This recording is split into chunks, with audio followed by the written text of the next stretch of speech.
President Trump unveiling the details of his long-awaited Middle East peace plan alongside Israeli Prime Minister Benjamin Netanyahu today. The plan calling for a two-state solution, and Israel has made unprecedented concessions with support from Netanyahu and his rival, Benny Gantz. Listen.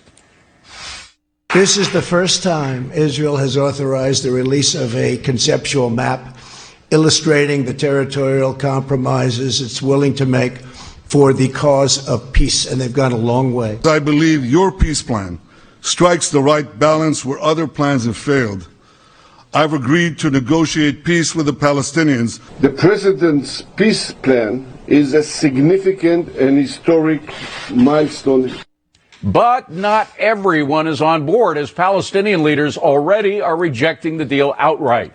Let's bring in Zuhdi Jasser, the American Islamic Forum for Democracy president. So, Zuhdi, what, if anything, will bring the Palestinian leaders on board? Well, I think what you're seeing here is real leadership. For many years, we have said, well, everything's on the table, and that then allowed the terrorists to come to the table because everything was on the table. Now you have a peace process. I don't know if it's a plan yet, but at least a process which took, I think, too long, 3 years to come. And what we're seeing is they're saying, you know what, this is what's not negotiable. Jerusalem as the capital of Israel, the condemnation of terrorism by Palestinians, the end of corruption, the cleaning out of the ideology, etc. These are things that are said. The removal of settlements, they said, is not negotiable. So once you establish, David, what's not negotiable, you can then say, you know what, now we can talk about a two-state plan which is on the table. And you realize that now the Palestinians that want to negotiate will come. To say that, well, the Palestinians aren't represented because they didn't invite Hamas, a terror group, or Abbas, who's in his fifth cycle of his one term. He's there forever, and he's basically endorsed Holocaust denial and other radical ideas, is absurd. The Palestinian people need to be represented, and they're not represented by the radicals that are their leaders right now. I mean, Zuhdi, though, honestly, not to be offensive to the president, but what was this today? Was this a joke? I mean, to want peace, to have peace, you have to want peace. And, you know, Mahmoud Abbas has already rejected this plan. As he's pointed out, they actually weren't consulted in crafting it. There's no chance of demilitarization within these territories. So, I mean, what was the purpose of this whole rollout, knowing that the Palestinians have already planned it, essentially, before you've even rolled it out?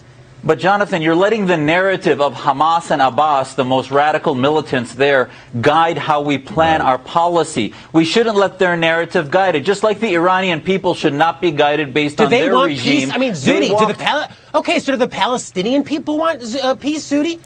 They're the ones chanting from the river to the sea. Why do you think they don't?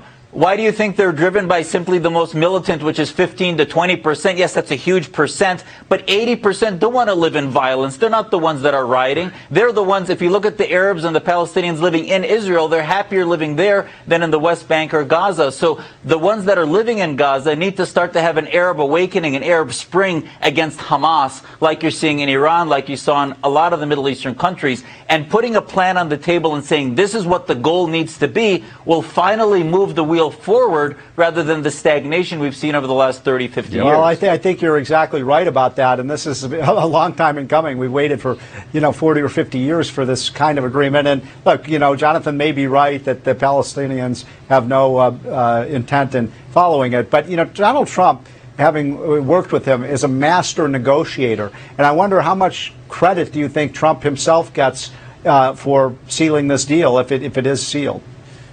Yeah, and I don't know if it's sealed, but I do think what he should get credit for is saying what's not negotiable and putting on the table a plan that finally says this is what we're going to talk about. We're not going to just talk ethereal, sort of everything is up for grabs. America and Israel, the only democracy there, is saying, you know what, we'll talk two-state solution, but this is what we won't talk. And I think America's leadership has finally been renewed like it used to be under Bush and Reagan. But Zuhdi, here's the thing. Two things motivate President Trump. I have a really quick question.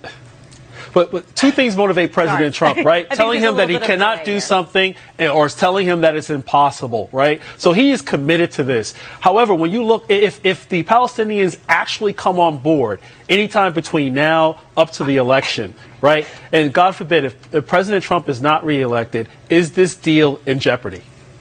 Well, what I think is important is it was not only Netanyahu there today, but Gantz. So you had both sides of the Israeli election, including the left there, and being represented. So I find it interesting that the left media in America so far is trying to ignore this and calling it a photo op, when in actuality, even the Israelis are being forced to acknowledge that this is a step forward from both sides of their election process. All right, Zuhdi, I'm sorry we got to cut it short, but we've run out of time. Sorry about that, Capri. Please come back and see us again, Zuhdi. Appreciate it. Well, take a look at this. Thousands